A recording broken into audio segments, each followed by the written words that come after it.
Mr. Raghav Gupta, Managing Director, India and Asia Pacific Coursera. We welcome Mr. Raghav. Thank you so much for joining us in the inaugural of APAC Global Education Skin Conclave. Thank you, Shavik. Absolute pleasure to be here, and good morning to you as well.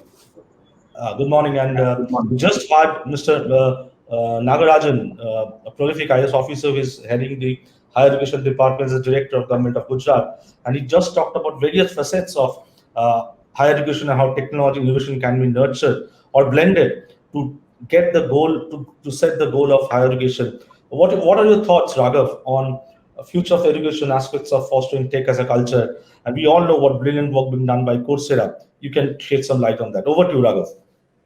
Sure, absolutely. Would I be able to share my screen? I have a few slides that I'd like to use for the Yeah, you next can few. share screen through the share screen option at the bottom of your screen.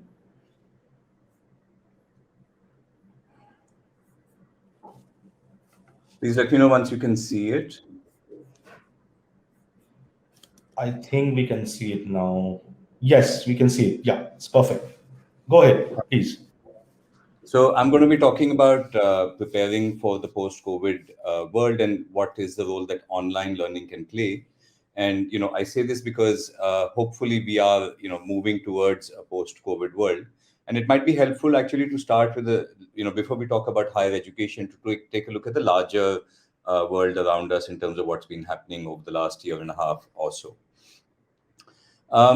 Firstly, I think it's important to realize that the impact of COVID on different parts of the economy, and this is true for India, for other parts of the world, and globally as well, has been different on different kinds of people. The Wall Street Journal talks about the divide between haves and have-nots has actually increased, and I'll show some data which tells us that people who can work from home, companies who are more digital, countries who are able to support a digital economy have actually done decently well even during COVID.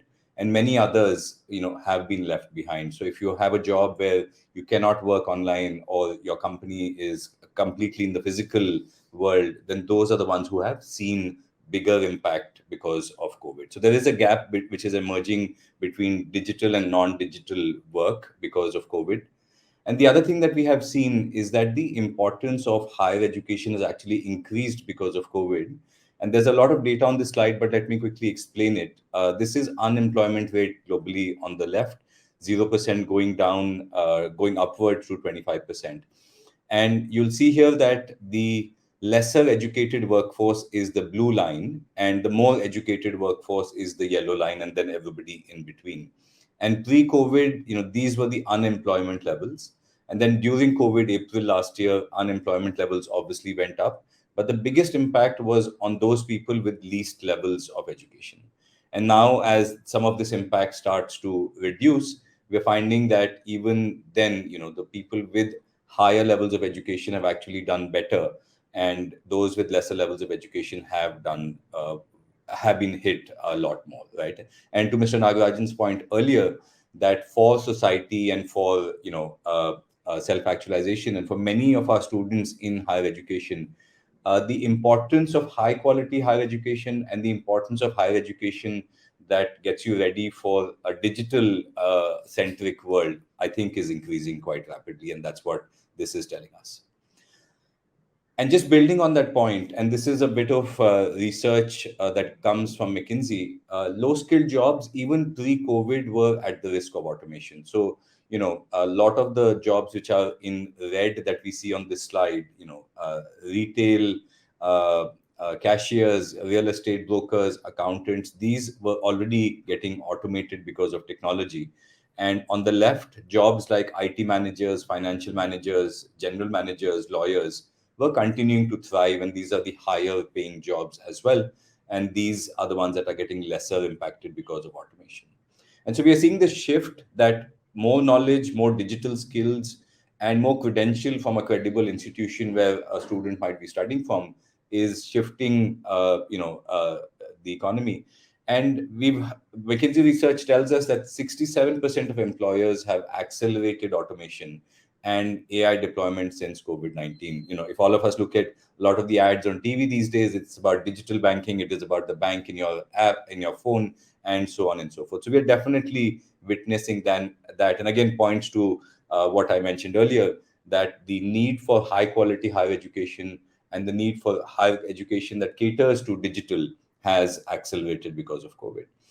And contrasted to this pressure on low skilled jobs, we are seeing that a lot of emerging opportunities are actually in the digital space. So on the left, from the World Economic Forum, are the top five jobs with increasing demand, and whether it is a data analyst at the top or digital marketing down below, these are where the opportunities are coming up. And then if you look on the right, Microsoft research tells us that close to 150 million jobs will get created, and a lot of these are in the digital space.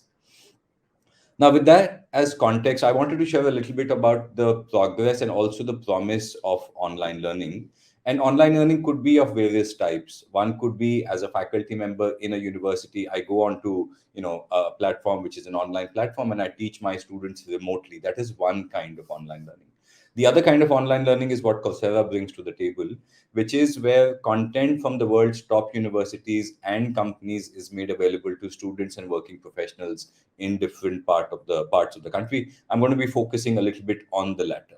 And what I'll share is going to come from this platform, which is quite a large platform, and we're seeing a lot of helpful trends to understand what the future might hold. So on the Coursera platform, which is a fairly large learning ecosystem, we have almost 8.7 crore learners on our platform globally. And of this, about 1.2 crore are in India. So a large number of learners who come to our platform. And what they learn on the Coursera platform comes from the world's top 170 universities and also 70 companies. So, whether it is Imperial College in London, whether it is Michigan University, or whether it is IIM Calcutta, IIT Roorkee, those are the institutions that are teaching on the Coursera platform. And then similarly, Google, IBM, Facebook are the companies that teach on our platform. And then as a part of the work with institutions, we work with close to 6,000 institutions, including businesses, campuses, and governments. And what we've seen on our platform, given some of the challenges and opportunities due to COVID that I spoke about, is really helpful for us to look at together.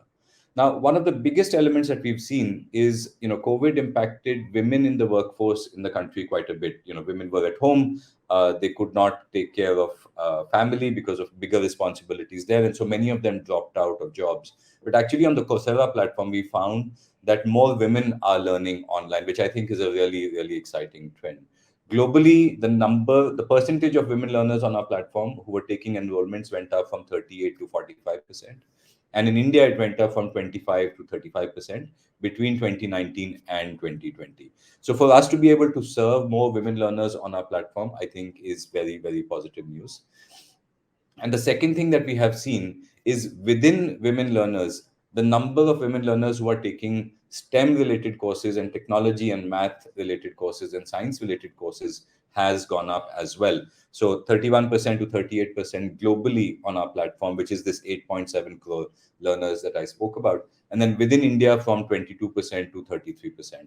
And again, a very positive trend in terms of the opportunities that we can bring to women in the workforce. And so my earlier slide about the promise of online learning and enabling a lot of these women to come back to the workforce. So that's the other thing that we are seeing. And please keep in mind, these are not just students in higher education, but these are working professionals who dropped out of jobs, and many of them have come back to learn online on the Coursera platform.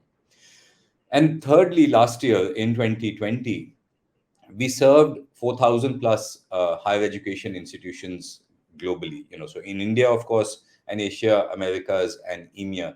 And you'll see on the left, a list of many of the institutions that we were able to serve. And in these institutions, lakhs of students were able to learn on our platform for free, and in some cases in a paid manner as well, when COVID shut down campuses across the country. And they were not only learning on our platform and getting some education, but they were getting high quality education from the world's top universities, getting them ready for a digital future that I spoke about just in the past.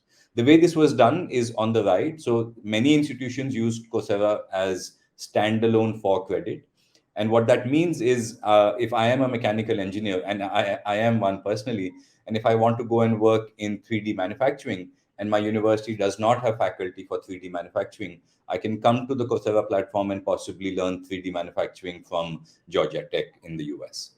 The second thing that we saw happening was for credit, but blended learning. And blended learning is well understood. A faculty member might say, I'm teaching you digital marketing and you're an MBA student. Along with taking my digital marketing course, I'm going to complement it with a course on Coursera on social media marketing from Facebook, for example. And so we saw a lot of that happening on our platform as well. And then we also saw a lot of multidisciplinary learning, and this completely complements and supports a lot of what the new education policy talks about as well, that how do we build holistic human beings, holistic students by providing multidisciplinary learning. And we saw that happening across these 4,000 institutions as well.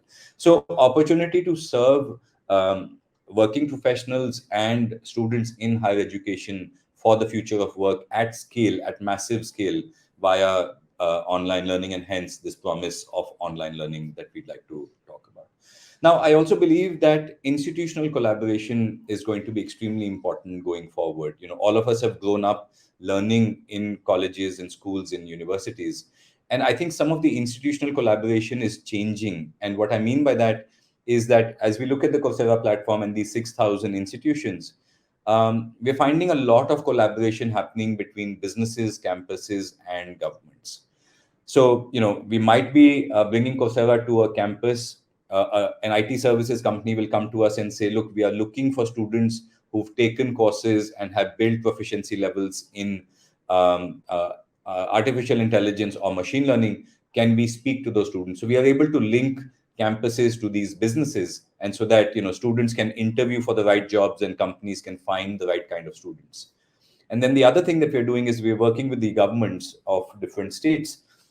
And last year we worked with the governments of Tamil Nadu, of Odisha, of Telangana, and Kerala, where a lot of displaced individuals and working professionals were provided learning on the Coursera platform by the governments of these states for free, in order to be able to support them and again link them to these businesses.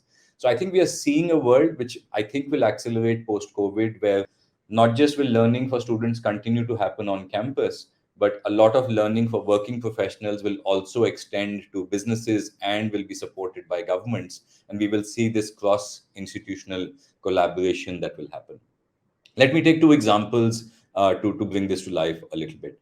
So we work with KL University, and we started working with them pre-COVID, I think in September 2019. And KL University is a leading institution, close to 18,000 people. And they've been very focused on bringing learning related to the future of work to their students. So one of the specific areas that we worked with them together on was they wanted to be able to provide an honors program to their engineering students, where a BTech computer science student could possibly specialize in artificial intelligence, could specialize in data science, or the example I was taking earlier, that a BTech mechanical student could specialize in 3D manufacturing, and so on and so forth. So that was the problem. We put together a program using content from these 170 universities and 70 companies, which allowed students to learn from credit anywhere they were located, not on campus. And we saw 100% increase in the number of students who were able to then go and get an honors program. So instead of just a BTech computer science, it was a BTech computer science with honors in AI or machine learning or whatever that might be. These learners took almost about 100,000 plus courses, and that was the volume at which we were able to deliver. And I'll let you read this comment from Professor Hari, who's the head of computer science and engineering. So working with a private institution here. And then also, I'll take an example, from JNTUH in Telangana under the leadership of Mr. Naveen Mittal. And we partnered, with JNTUH, again with a similar objective, that with this affiliating university who has close to 290 colleges and 350,000, 3.5 lakh students, how do we bring specialization and an honors program to help their students get ready for the jobs of the future? And so they recognized that 20 credits would come from the Coursera platform, and students who take these additional credits would then also get an honors program coming on from the Coursera content platform. And so we see this institutional collaboration, as one of the significant elements of the promise of online learning. And I would say that some of these examples that we have, that I have shared, support many pillars of the NEP. The NEP talks about a total of 11 pillars, and some of these examples support about 5 or 6 of them very, very clearly. So firstly, bringing high quality education, which we see on the top right. If we can get content from top institutions like an Imperial or an IIM Calcutta or an IIT Roorkee to lakhs of students in the country, I think that's one of the pillars that we are able to support. I spoke about multidisciplinary learning, and we saw a lot of that across these 4,000 institutions. So we are able to support that. Internationalization is also a key pillar of the NEP, and being able to enable this collaboration across the world. Students in Meerut are learning from universities in Michigan, so this cross collaboration is leading to that internationalization as well. And then also to be able to take content from IIM Calcutta, to students not just in India but outside the country as well, is the other way that we've been enabling this. Faculty development, I didn't spend a lot of time talking about that. It's a topic by itself. And then also finally academic research. So that's some of what we've been doing, and hopefully this is going to bring a lot of promise from online learning as we all get ready for a post-COVID world. I'll pause with that and hand over back to you, Shavik. Thank you so much, Raghav. Raghav Gupta, Managing Director, Indian Asia Pacific, Coursera. We all know, when I was going through Raghav's presentation, I was thinking of Coursera's vision that they say that we envision a world where anyone, anywhere has the power to transform their life through learning. And I think when you create this kind of platform where you empower young minds for the market by imparting quality skill education through digital interventions, that makes a difference. You talked about the mix of learners, educators, and institutions coming together in your platform. The most important part, I think Nagarajan ji will also support me, that when Raghav said that women learning online, that has been a remarkable shift with the skill report. That's quite enlightening for all of us. And also, you talked about that almost 4,000 plus higher education institutions being served by Coursera globally. And I think the kind of things you're doing, and you talked about your collaboration with various state governments, and we have with us Mr. M. Nagarajan, who represents Government of Gujarat. I think he'll also be quite interested to interact with you post the event, so that how you can take these things forward. But thank you so much, Raghav Gupta, for joining us in the inaugural